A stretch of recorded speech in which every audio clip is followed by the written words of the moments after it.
अस्सलामुअलैकुम नाजरीन, प्यारे नीमू की आज के एपिसोड में दिखाया गया कि अबान और निमरा बहुत ज़्यादा दुखी होते हैं उनके चाचू का चेहरा उनके सामने आने के बाद, क्योंकि उन्हें मालूम हो चुका था कि रीना को कत्ल करवाने में और उसके बाप के कत्ल में उसकी छोटी मॉम का ही हाथ है और उसके साथ साथ उसके बेटे जयान और उसके शौहर सिकंदर का। इसके बाद पुलिस आती है और इन तीनों को गिरफ्तार करके लेकर वहां से चली जाती है। रोशनी जिस घर में ख्वाब देख रही थी राज करने के, उसी घर से घसीट कर उसे निकाला जाता है और निमरा और अबान दोबारा से उस घर में वापस आ जाते हैं। इन लोगों को जेल के पीछे भेज दिया जाता है और सजा भी सुना दी जाती है। निमरा जिसके कंधों पर अब तमाम बोझ आ चुका था, अबान शयान के बाद इस बिजनेस का भी, वो स्याह साड़ी में मलबूस इंतहाई कॉन्फिडेंस के साथ उस चेयर पर जाकर बैठती है जहाँ रोशनी देख बैठने का ख्वाब देख रही थी और रीना की सालगिरह के मौके पर उसी तरह से गिफ्ट तकसीम करवाती है जैसे रीना किया करती थी इनकी सालगिरह पर। दिन गुजरने के बाद अबान बहुत खुश होता है कि तुमने मेरी माँ की तरह मेरे बिजनेस को संभाल लिया। दूसरे रोज जब निमरा गरीबों में खैरात तकसीम कर रही होती है तो देखती है कि लाइन में तबस्सुम और उसकी माँ भी मौजूद हैं, जो उसे बताते हैं कि काशिफ को जेल हो चुकी है, 4 साल वो जेल में गुजार चुका है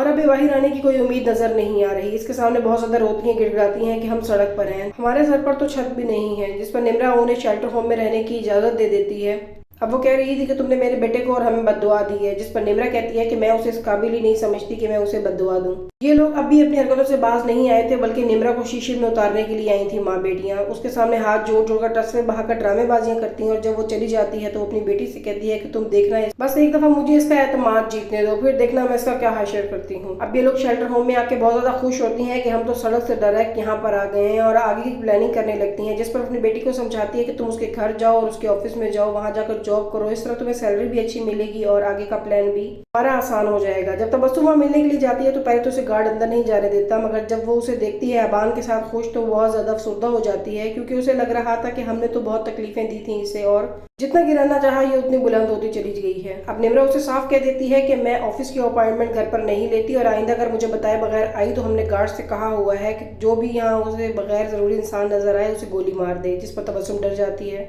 और अपनी बेइज्जती के बाद भड़कती हुई अपनी माँ के पास पहुंच जाती है, जिस पर उसकी माँ उसे कहती है तुम फिक्र ही ना करो, एक दफा काशिफ को बाहर आने दो, यही निमरा तुमसे माफी मांगेगी। अब तबस्सुम कहती है कि वो बहुत चालाक हो चुकी है, तो उसकी माँ कहती है मैं संभाल लूंगी, वो जितनी भी चालाक है। अब इसकी माँ दोबारा से निमरा के घर पहुंच जाती है, मिठाई लेकर उसे भड़काने लगती है अबान के खिलाफ। अबान ये तमाम बातें खड़ा सुन रहा था, जिस पर वो उससे कह रही थी कि वो एक पागल इंसान है, उसे छोड़ दो और तुम काशिफ से कितनी मोहब्बत करती हो मैं अच्छे तरीके से जानती हूँ। निमरा को इसकी बातें बिल्कुल पसंद नहीं आ रही थी, वो काफी गुस्से में थी, मगर उस वक्त वो खामोश थी क्योंकि उसके घर में मेहमान बनकर मौजूद थी। अब इसके बहते आंसुओं का भी निमरा पर कोई असर नहीं हो रहा था। नाज़रीन, आप क्या समझते हैं, क्या निमरा दोबारा से इनकी बातों में आ जाएगी या इस दफा कोई समझदारी का फैसला करेगी? अपनी राय कमेंट बॉक्स में जरूर बताइएगा। वीडियो को लाइक, चैनल को सब्सक्राइब करना ना भूलें। Thank you.